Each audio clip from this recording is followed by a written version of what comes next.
Sunday ആയിട്ട് വീട്ടിലിരിക്കാന്ന് പറഞ്ഞാൽ അത് ഭയങ്കര ബുദ്ധിമുട്ടാണ്. അപ്പോൾ ബഡ്ജറ്റ് ഫ്രണ്ട്ലി ആയിട്ടുള്ള ഒരു കുഞ്ഞു ഷോപ്പിംഗ് ആവാന്ന് വിചാരിച്ചു. അങ്ങനെ ഹൈലൈറ്റ് മാളിലുള്ള ഈസി ബൈയിലൊന്ന് കയറി ചെരുപ്പ് വാങ്ങേണ്ടത് അത്യാവശ്യമായ കാരണം ചെരുപ്പൊന്ന് ട്രൈ ചെയ്ത് നോക്കി.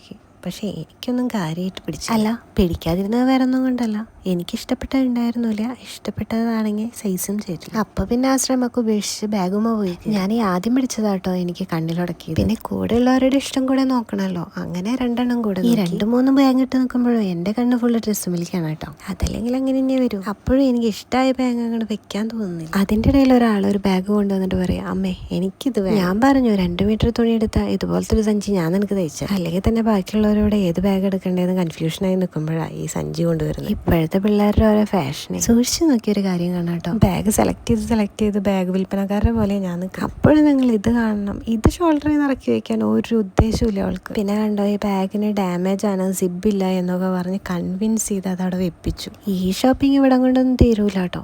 ഈ ഷോപ്പിങ്ങിന് ഒരുപാട് കഥകൾ ഇനിയും പറയാനുണ്ട്.